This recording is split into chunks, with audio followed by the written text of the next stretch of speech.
Bom, aos nossos internautas, boa noite. Eu estou aqui com Fernando Angel Pereira. Fernando é psicólogo, é uma pessoa conhecedora de várias áreas, também é farmacêutico, o Dr. Fernando é farmacêutico, empresário, há muito tempo no comércio de Iguaçuí, mas hoje eu trouxe o Fernando psicólogo. Trouxe o Fernando psicólogo para bater um papo aqui com a gente, falar um pouco desse mal do século. É o mal do século, Fernando, a depressão? Olha, Elisa, em primeiro lugar, queria agradecer a oportunidade de estar aqui falando aos internautas aí da TV Caparaó. É motivo de grande orgulho, né, estar aqui hoje. Agradeço a oportunidade. Nós temos visto, né, falar muito em depressão. Realmente ela tem crescido assustadoramente, em índices muito acima do esperado. Eu quero crer que esse aumento ele vem de acordo com o crescimento demográfico e que em outras épocas ele também existia, talvez fosse menos propagado, menos estudado, enfim. Por um outro lado, nós temos aí o cotidiano moderno, que com certeza traz influências. Porque o estado depressivo, ou transtorno depressivo, são vários fatores que implicam nessa condição. Ele tem fatores físicos, fatores psicossociais, fatores espirituais, e dentro dessas três maiores causas, dessas três principais causas, elas são subdivididas em infinitas condições patológicas. Nós temos o indivíduo, para que ele se considere um indivíduo saudável, tem que haver um emparelhamento entre o físico, o psicológico e o espiritual. Se o indivíduo está bem nesses três quesitos, ele é uma pessoa saudável. E quando um desses elementos falta, ele vai puxar o outro para baixo. Há exemplo, uma pessoa que tinha sua vida normal, trabalhava, era contente com o seu trabalho, praticava esportes e tal, se vê numa condição, acontece um acidente com ele, ele tem um dedo amputado. Aquilo vai ter um rebaixamento psicológico dele. E isso pode levá-lo a um estado depressivo. Enfim, se nos caminharmos enveredarmos aí por esse caminho, nós vamos ver que é muito vago, muito extenso, é uma caminhada muito longa. Alguns neurotransmissores são extremamente importantes no estado de humor da pessoa. Os dois mais conhecidos aí são a serotonina e a norepinefrina. São dois neurotransmissores extremamente importantes na condição do humor, que o seu rebaixamento leva ao estado depressivo, que influenciam diretamente no estado de humor do indivíduo. E pesquisas estudos dizem que quando o indivíduo se encontra num estado depressivo, esses neurotransmissores estão a níveis mais baixos do que o normal. Você acha, por exemplo, que essa questão do excesso da informação, da internet, da pressão que hoje o mundo te traz, pode ser um dos causadores desse aumento da depressão? A sua pergunta é pertinente, mas ela, contraditoriamente a essa opinião, que ela se faz com a opinião do senso comum, de acordo com o compêndio de psiquiatria,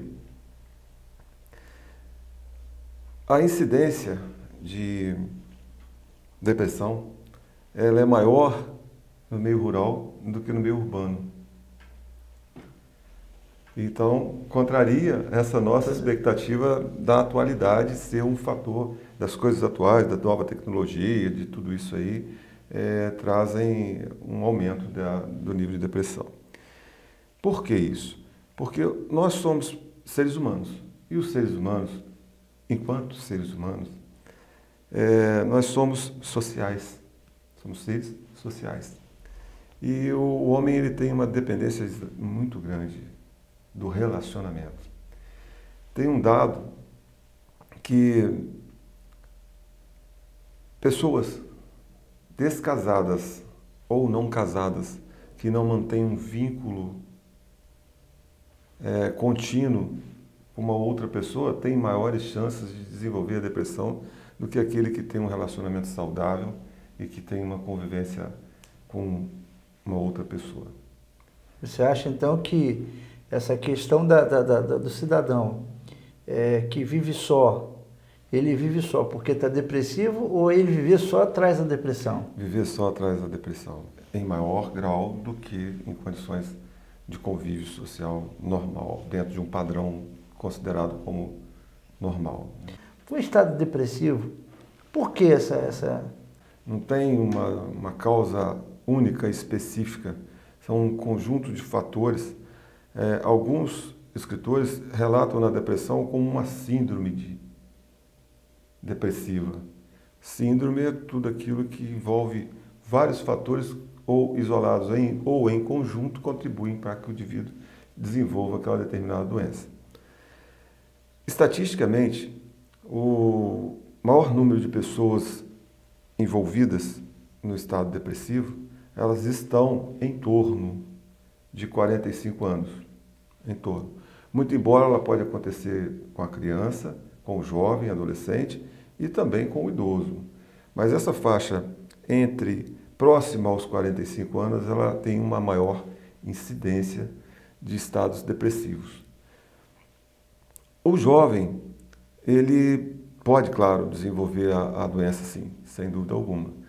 Mas alguns autores dizem da criação, do modo ao qual o indivíduo foi criado, o ambiente ao qual ele vive, e depois, de repente, ele é julgado num outro ambiente, que é o ambiente, por exemplo, ele vive, cresce num ambiente de muita segurança, de muita estabilidade, de muita proteção. Mas aí um dia ele tem que sair de casa, ele tem que ir para a escola. Vamos dar um exemplo disso aí. Um indivíduo que teve uma família rica, uma família muito abastada financeiramente. De repente, ele se torna o herdeiro dessa família e muitas vezes tem que tocar o negócio, e não está preparado para tocar o negócio e o nível social dele começa a cair, ele tem dificuldade de manter. Isso aí, esse indivíduo que não tem esse preparo, ele pode cair num processo depressivo, então?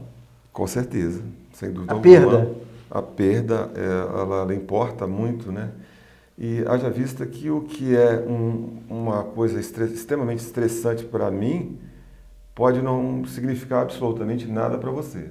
Se o indivíduo tem um valor, ele tem valores. Se ele tem um valor para a fama, o dinheiro, a posição social a qual ele ocupa, o status social que ele ocupa, se isso tem para ele uma importância muito grande, a perda disso, com certeza, vai causar não a depressão, mas o início de uma síndrome. Quais são os sintomas? Você falou alguns aí, mas assim, como a gente pode saber se um irmão, se um pai, se um filho está começando a desenvolver esse sintoma da depressão? Olha, Elias, como eu falei, são vários. Mas se você observa o indivíduo, primeiro o que acontece de uma forma geral é o rebaixamento de humor.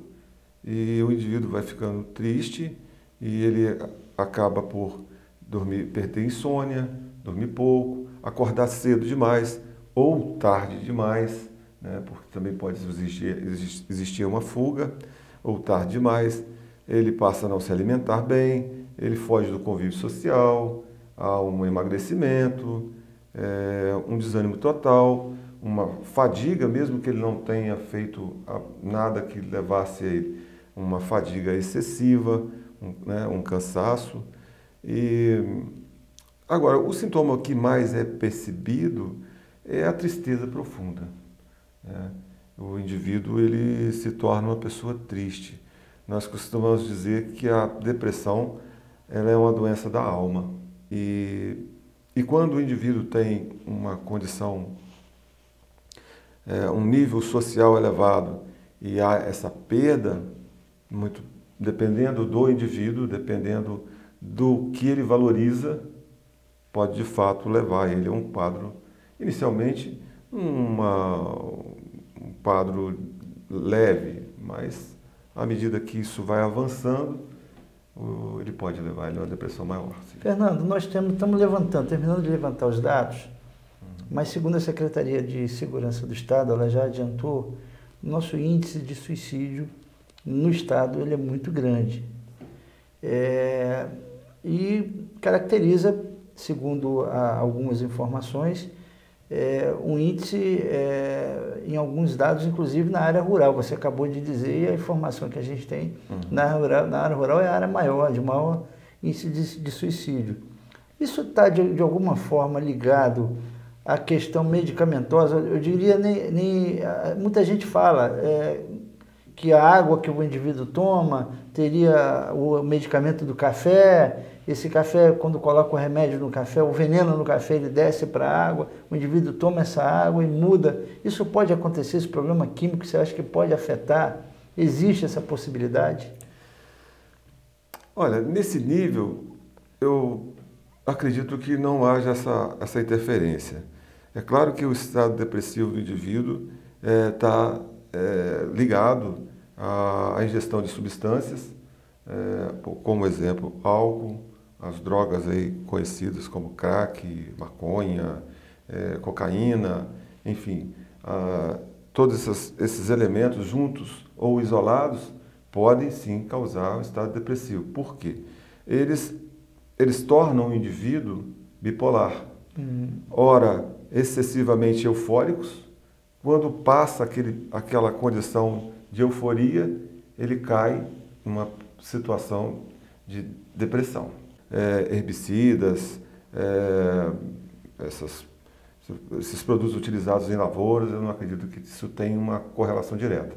Muito provavelmente alguém se dispersou nisso e pode ser até que esteja acontecendo algum estudo ao qual eu desconheço. Mas inicialmente eu diria que não tem ligação direta. O fundo do poço de um cidadão depressivo, de uma pessoa depressiva, eu acho que é o suicídio.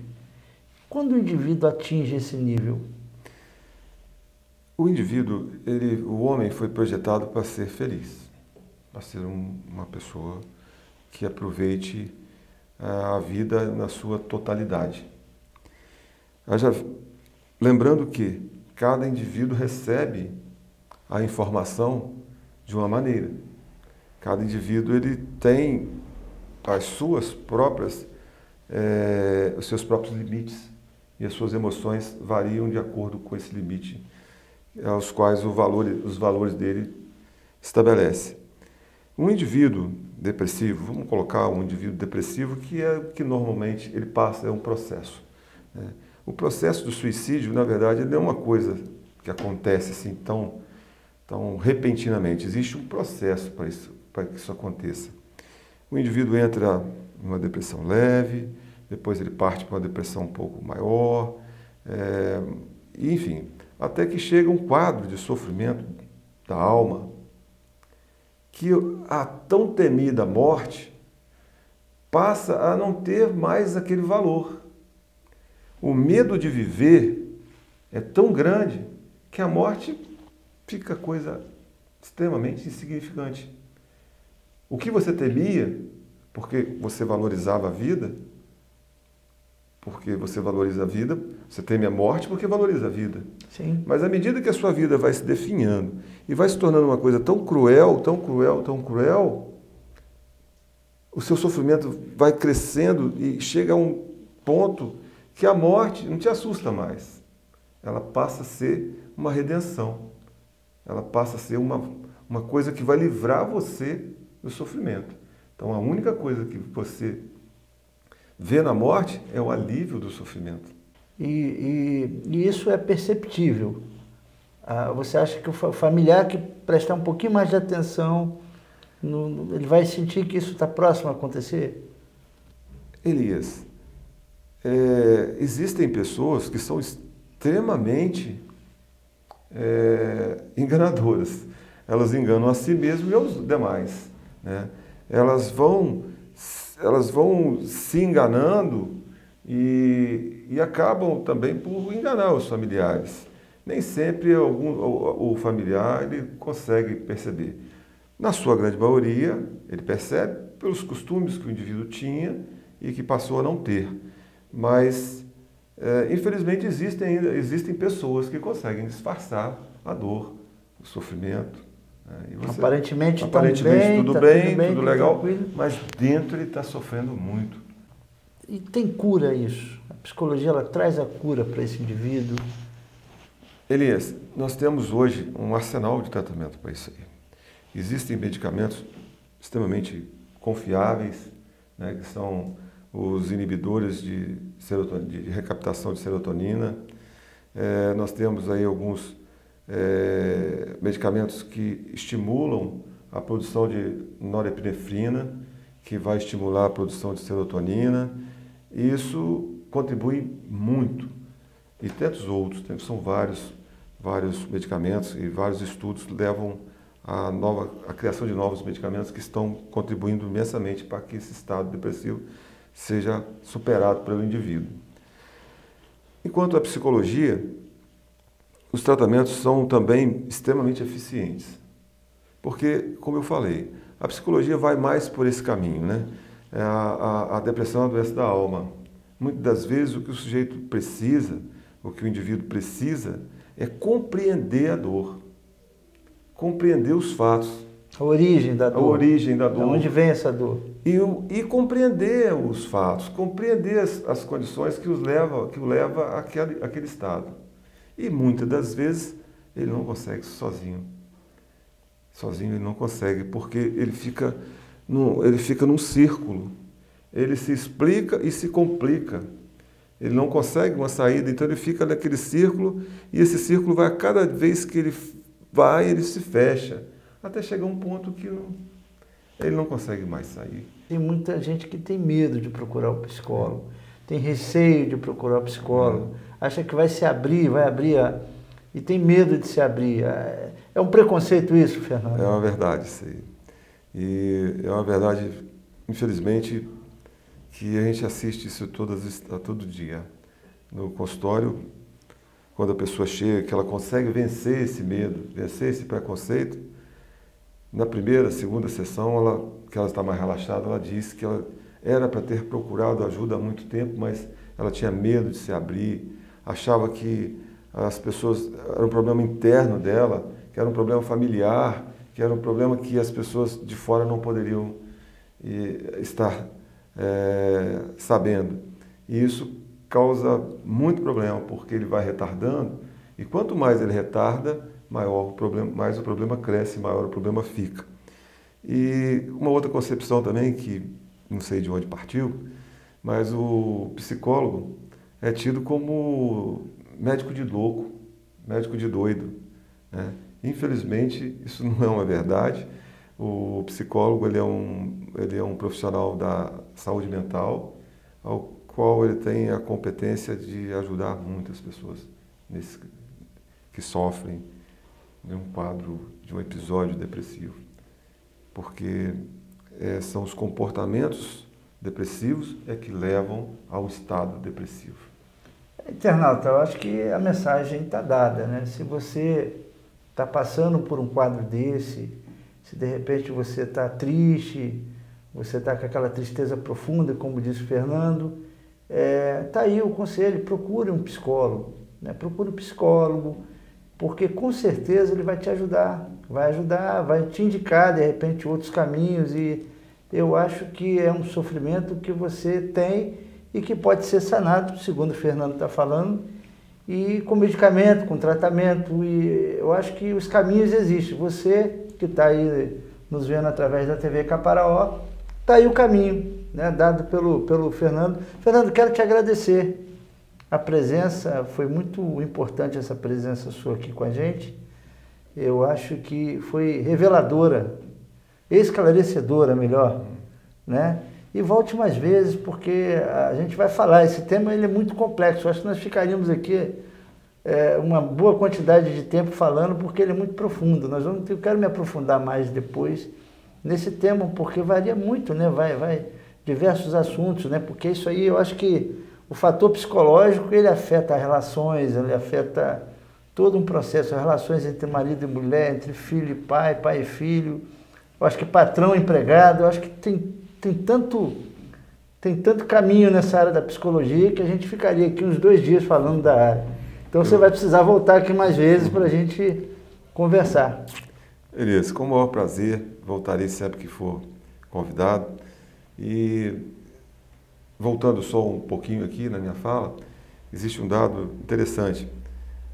Mundialmente, a estatística populacional fica entre 10% a 25% das mulheres poderão ter um episódio pelo menos uma vez de depressão, enquanto os homens ficam exatamente no meio. Então, os homens ficam entre 7% e 12% a possibilidade de um dia se desenvolverem. E como o crescimento demográfico ele é muito evidente, logo também cresce em proporção o número de doenças. E quanto mais cresce, mais temos que estudar, mais temos que falar, mais temos que orientar as pessoas para que esse mal não leve o indivíduo até a própria retirada da sua vida. Fernando, muito obrigado. Obrigado. Volte sempre.